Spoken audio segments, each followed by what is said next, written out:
बेलाय आसाम नाङै फरायसा सान फालिनाया खेबनै जाबाय बेजों आरो डक्टर हिमन्त बिश्व शर्माया पावाराव फैनायनि उनाव बे डिसिसनखौ लादों जे बड'फाया खालि बर'फोरनिल' लिडार नङा जे गोदोसोनाय हारि हारिसाफोरखौ गोजालांनाय बड'फा उपेन्द्रनाथ ब्रह्मआ गासै आसामनिनो लिडार नाथाय दिनै बे आसामनिल' लिडारबो जानानै थायाखै गासै भारत हादरनि सासे दैदेनगिरि मानो होननानै बुंबा 1986 बा 87 मायथाइनिफ्राय जि बड'लेण्डनि आन्दलनखौ बिथाङा खालामदोंमोन बे बड'लेण्ड आन्दलनखौ खालामोबा जोंबादि गोदोसोनाय ट्राइबेल आरो गोदोसोनाय फिसा फिसा हारिफ्रा गावनि सायाव फोथायनायबो गैयामोन जे जोंबो आन्दलन खालामनो हायो जोङो राजनैतिक अधिकार एबा सांबिधानिक अधिकार बिनानै जे आन्दलनबो खालामनो हायो खारन गिनाय दं नाथाय बिथांनि जे आन्दलन गासै बिश्वआवनो पृथिबियाव गोसारजोबदों आरो सारा दुनियानि जार्नालिस्टफ्रा फैनानै बेवहाय स्टाडि खालामफैदों जे बर' होननाय जाथि मानो आन्दलन खालामो आरो बे बिथांनि सोमावसारनाया दिनै फिथाइ थायबाय बेखौ नुनानै गासै भारतनि फिसा फिसा जाथिफ्रा मोनसे जांख्रिखांनाय फैदों आरो फोथायनायबो फैदों जे फिसा फिसा जाथियाबो गाव गावनि अधिकारनि थाखाय आन्दलन खालामो जायनि थाखाय आसामाव दिनै राभा बा सनवाल तिवा मिसिं बिसोरबो गावबा गावनि अट'नमिनि थाखाय आन्दलन खालामनानै दिनै मोननोबो हाबाय दा बै समाव गोबां फिसा फिसा जातिफ्रा आपत्तिबो खालामदोंमोन अबजेक्सनबो होदोंमोन जे माने बिदि आन्दलन जाया जाफुंनाय नङा माबानाय नङा होननानै नाथाय बै जातिफ्राबो दिनैहाय बड'फा उपेन्द्रनाथ ब्रह्मखौ गावसिनि मोनसे आदर्श हिसाबै मानिनानै लानो हाबाय थ' बेयो मोनसे जाफुंसारनाय दिनै जों ओंखायनो जोबोद मिनिं दङ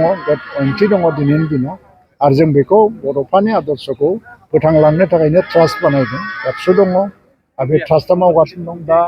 थुलुंगाफोरखौ डेभेलपमेन्ट खालामनो थाखाय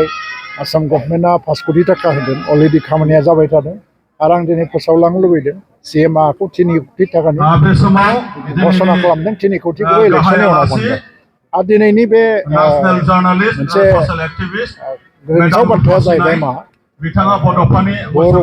2022आव BTC काउन्सिला 21टा बर'फोरनि आइटेमखौ GI टेग नांगौ होननानै दाबि खालामदों दा GI टेगआ 21टा आइटेमनि गेजेराव 13टाया जाबाय दख'ना गामसा जोमग्रा सेरजा खाम सिफुं जथा खेराइ दाफिनि गासिबो जाग्रा मुवाफोरबो दं दा 13टाखौ दा GI टेग होनाय जाबाय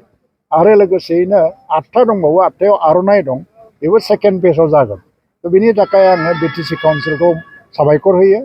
आरो GI रेजिस्ट्रेसनखौबो आं साबायखर होयो बे जोबोद गिदिर देरहानाय आरो जोंनि समाव दिनै प्रमद बर'नि दैदेननाय काउन्सिला बेखौ जाफुंसार खालामहोनो हाबाय 2022निफ्राय 2024नि गेजेराव थ' ओंखायनो दिनैनि दिना जोबोद गोजोनथाव बड'फानि जोनोम सान फरायसा सान आरो जोंनि बर'निनो गासै 13 आइटेमा GI रेजिस्ट्रेसन मोनबाय आरो 9 आइटेमा गोख्रैनो मोननो थांगासिनो दं आर'नाइबो मोननो थांगासिनो दं आरो बावैनो जोङो बागुरुम्बाखौ माने गिनिस बुक अफ वर्ल्ड रेकर्डआव थिसननोबो थांगासिनो दङ बे इलेक्सननि उनावहायनो 3 कोटि थाखाखौ बाहाय लाबोनायनि आङो बेबस्था लागोन आरो बेजों बे थुलुंगाफोरखौ समायना खालामनो आरो बयनिबो नोजोर बोनो हानाय बायदि खालामनो थाखाय जों नाजागोन गोजोनथाव खौरां बाजा स्पाइक लानो गोसो गुदुं सुबुंफोरनि थाखाय गोजोनथाव खौरां क'क्राझार सहराव थानाय दावहारु अट' एजेन्सिया 27 मार्चनिफ्राय 30 एप्रिलसिम बिहुएन ईद धामाका अफार आरो एक्सचेन्ज मेलानि गोबां खाबुफोर होगासिनो दं दावहारु अट' एजेन्सिनिफ्राय बायगिरि बिथांमोना 7,999 राङावनो लवेस्ट डाउन पेमेन्ट होनानै बाजा स्पाइक लानो हागोन दावहारु अट' एजेन्सि श'रुमजों लोगोसे कारिगाव फेस्टिभ आउटलेट आरो दतमा फेस्टिभ आउटलेट आरो भटगाव फेस्टिभ आउटलेट ब्रान्च श'रुमाव होबाय थानाय बिहुएन ईद धामाका अफार आरो एक्सचेन्ज मेलायाव फैनानै नोंथांनि लुबैनाय बाजाजनि बाइकखौ लांफैनो हागोन बाजाजनि बाइक सालायनो मोजां मोनग्रा रायजो राजाफोरनि थाखाय दावहारु अट' एजेन्सि श'रुमा बेनि अनगायैबो गोबां मोजां अफार लाबोदों बेफोर अफारफ्रानो जाबाय जेरै helmet free 5 litre petrol free आरो गासैबो मडेलनि एक्सचेन्ज खाबुआ एभेलेबल जागोन